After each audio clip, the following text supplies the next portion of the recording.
Jadi makanya di Hikam itu terkenal kata-kata manusia itu siapa? Manusia itu mangkanat mahasinuhu masawiya fakih falatakunu masawihi masawiya. Manusia itu orang ketika baik saja salah, apalagi pas salah. Coba saya misalnya pidato begini, di atas panggung saya orang alim pidato nasihati orang. Di saat yang sama seperti yang tanya Mas Wildan tadi, ada agak sopannya. Di situ ada mungkin orang yang lebih sepuh timbang saya. Masa lebih muda kok di atas? Yang di bawah lebih tua. Ada agak sopannya. Mau enggak pidato disuruh, mau di atas disuruh, enggak sopan sama yang. Tapi misalnya yang paling sepuh pidato enggak pernah ngaji kok pidato terus gimana? Artinya ketika kita baik saja ada salahnya, apalagi pas salah. Sebab itu ajaran Rasulullah itu suruh berdoa Rabbana dzolamna anfusana. Sebelum minta itu merasa, ya Allah kita ini mendolimi diri kita sendiri. Karena dalam pilihan-pilihan itu pasti ada salahnya. Coba misalnya Anda bangun masjid habis 2 miliar. Yang harusnya 1 miliar sudah jadi. Terus nanti suatu saat ketemu Allah ditanya, itu ada orang miskin, fakir miskin, yatim. Andai kan kamu sumbang 1 miliar itu sejahtera semua. Gara-gara kamu bangun masjid terlalu mewah. Ya tapi kadang-kadang orang kebaikannya itu orientasinya bangun masjid, gak tertarik nyumbang fakir. Saat itu cara berpikir gitu mau apa? Tapi kalau dia kumuluhur manusia terbaik karena bangun masjid 2 miliar, coba diaudit secara kepentingan syar'i. Penting mana dengan ngasih makan fakir miskin? Penting mana dengan menikahkan janda misalnya?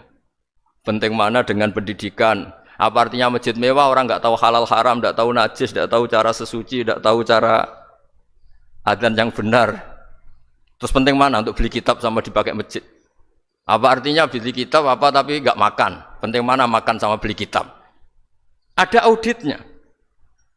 Makanya manusia itu ketika baik pun disuruh istighfar. Apalagi ketika salah. Nah dengan perasaan seperti itu kebencian pada orang lain luluh karena potensi baik pada orang lain ternyata tinggi. Dan potensi salah ke kita juga tinggi. Nah dilatih gitu, jadi di Ihya itu ada kitab tawaduk. Kitab tawaduk itu dilatih, ketemu orang tua. Huwa aksaru ibadatan, dia mesti ibadahnya lebih banyak karena lebih tua timbang saya. Pasti sholatnya lebih lama timbang saya. Ketika Anda sudah tua, melihat anak-anak, huwa aqallu minni maksiatan, mesti maksiatnya tidak banyak karena masih kecil. Terus ketika melihat orang fasik, maksiat, la'alla wa yatubu alaih, fa inna wa tawwabur rahim. Mungkin Allah memberi tobat, bisa saja. Umar itu ingin bunuh Nabi, tapi Allah memberi tobat. Yang sowan kiai saja tidak mesti dapat tobat. Umar ingin bunuh Nabi, tapi Allah memberi tobat. Akhirnya ya tobat jadi Islam yang baik. Dalam sejarah Wali Songo, Kalijogo sowan Sunan Bonang itu ingin garong, tapi malah jadi muridnya jadi wali. Kalau Allah sudah menghendaki tidak ada ya. Perang Uhud orang Islam kalah itu karena panglimanya siapa? Khalid bin Walid. Tapi dia malah yang dapat hidayah. Nah, sama orang yang sekarang Anda benci bisa saja Allah merencanakan ada apa? Hidayah di situ. Dan kita yang merasa benar jangan saja ada rencana Allah bikin kita su'ul khotimah naudzubillah min dzalik, kan tidak pernah tahu. Nah, dari tidak pernah tahu itu orang diusahakan tawadhu. Wa ma adri ma yuf'alu bi wala bikum, kita tidak pernah tahu. Makanya meskipun saya ini kiai terus kata orang banyak itu ketok. Kalau istighfar ya nangis betul ya. Cuma kan enggak perlu di depan umum. Nanti ada penampilan kan ribet kan nanti. Sudah nangis gak ikhlas, gak mutu. Ya gitu ya. Yang Mas Wildan tadi apa pertanyaannya diulang? Selain masalah akhlak tadi. Tentang bagaimana cara kita bersaudara tanpa memandang kepentingan duniawi. Nah, ya makanya tadi saya bilang bernegara itu pakai hadis. Misalnya Nabi pernah ngendikan kamu itu punya 3 tetangga. Yang satu punya 3 hak. Yaitu dia tetangga kamu, dia seagama kamu, dia sesaudara kamu. Jadi ada 3 hubungan, seagama, sesaudara, dan tadi apa? Dia tetangga kamu, dia seagama dengan kamu, dia masih kerabat kamu. Terus ada tetangga yang punya 2 hak, yaitu dia tetanggamu, seagama dengan kamu, tapi tidak sekeluarga dengan kamu. Terus ada tetangga yang punya 1 hak, dia tidak keluarga kamu, dia tidak seagama dengan kamu, tapi tetap punya hak karena itu tetangga kamu. Dan itu kata Nabi semuanya berhak kamu baikin karena ada hakul jar. Makanya dulu doa ada bil kubri itu ceritanya sederhana. Ada seorang perempuan Yahudiyah sowan Sayyidah Aisyah. Kalau sowan ya dikasih uang sama Sayyidah Aisyah. Padahal Yahudiyah. Ketika dikasih uang, terus si Yahudiyah tadi, semoga engkau diselamatkan dari siksa kubur. Zaman itu Sayyidah Aisyah belum dengar hadis tentang siksa kubur. Setelah Rasulullah datang, saya tadi diminta didoain, ya saya terima karena saya nggak percaya. Terus Nabi ngendikan itu benar adanya siksa kubur. Ketika komunitas Yahudi di Madinah itu puasa Asyura, Nabi coba tanyakan mereka, kenapa puasa Asyura? Padahal orang Yahudi. Oh, terus setelah ditanya, Yaumun najjawahu fihi Musa, itu hari di mana Allah menyelamatkan Nabi Musa, kata orang Yahudi. Terus kata Rasulullah, nahnu ahaqqu bi Musa, saya juga berhak menghormati Musa. Kemudian Nabi puasa.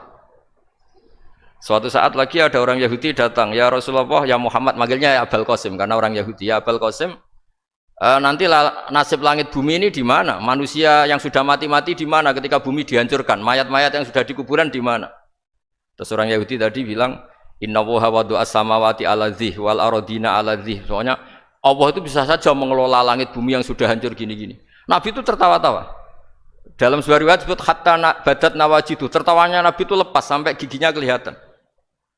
Kata rawinya tasdiqan liqaulil khabri, karena Nabi membenarkan orang Yahudi tadi. Jadi intinya dalam banyak hal itu ya dicari kesamaan. Makanya kalau interaksi dengan kelompok lain, kata Nabi, la tusaddiquhum wa la tukadzibuhum. Kamu jangan mengiyakan, juga jangan menolak. Kamu tolak jangan-jangan pas yang sama dengan ajaran kita.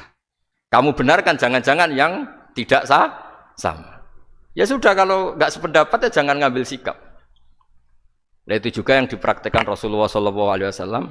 Nabi yaqumu lailatan yuraddidu hadil ayat. Nabi pernah sholat 1 rakaat hanya ngulang 1 ayat. Itu aja gak selesai.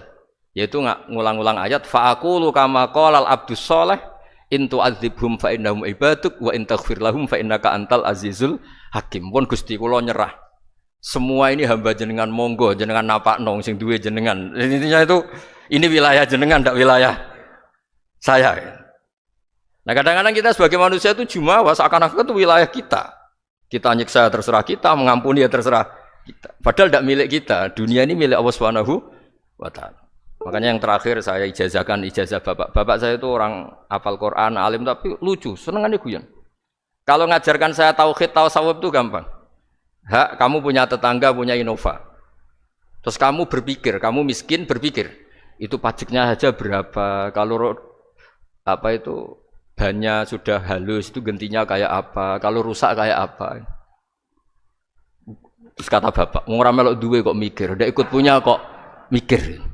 Terus coba kamu nggak ikut punya Alphard, terus saya mikir, wah itu pajaknya berapa Pak Martinus, bisa dipakai beli motor kan, pajaknya apa? Alphard ini.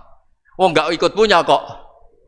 Nah, dunia itu rawekmu, mbok pikir lah apa ono sing duwe. Maksudnya dunia itu milik Allah, apa kamu pikir itu milik yang punya gitu.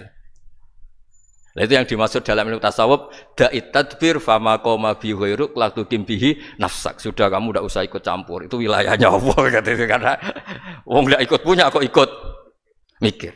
Anda benci orang, benci sekali karena dia tauhid misalnya. Jangan-jangan Allah punya rencana memberi hidayah dia.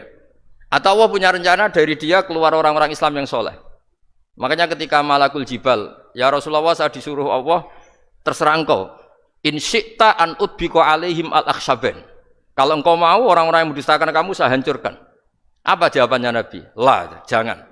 Bal arju ayyukhrijawah min aslabihim ma ya'budu wa la yusyriku bihi syai'an, itu di Bukhari. Enggak, bisa saja sekarang dia kafir, anak turunnya jadi Islam. Dan betul.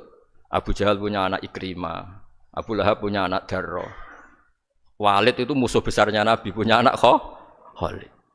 Ya sudahlah, kita selalu berharap bahwa ini wilayahnya Allah. Sudah, kita berharap agama ini bagi yang selalu punya harapan. Dimangkan yarjuwa, orang yang selalu punya harapan. Kita berharap tambah hari tambah baik, tambah damai, tambah kondusif, tambah segalanya baik. Dan saya seperti ini juga ingin ikhlas dan akan selalu ikhlas. Ya, saya sering bilang kalau pejabat mau sini itu sering tak ngel-ngel. Saya ini sudah ingin Indonesia itu baik itu tanpa diminta. Kalau diminta itu malah seakan-akan saya belum melakukan, ini kan. Sudah saya lakukan kok baru minta, karena ini wilayah kita semua, artinya ingin baik itu keinginan kita semua, status kita. Kata Sayyid Zabidi dalam kitab Ithaf, keinginan baik itu syakhsiyatuk wa hakikatuk. Itu kamu sekali. Manusia itu kan kata Allah Ta'ala, saya pertama menciptakan manusia itu khunafa, orang yang berkeinginan baik. Baru digoda setan terus macam-macam. Jadi keinginan baik itu hakikatuk wa syakhsiyatuk. Itu kamu sekali. Ingin baik itu kamu sekali. Itu status kamu katanya.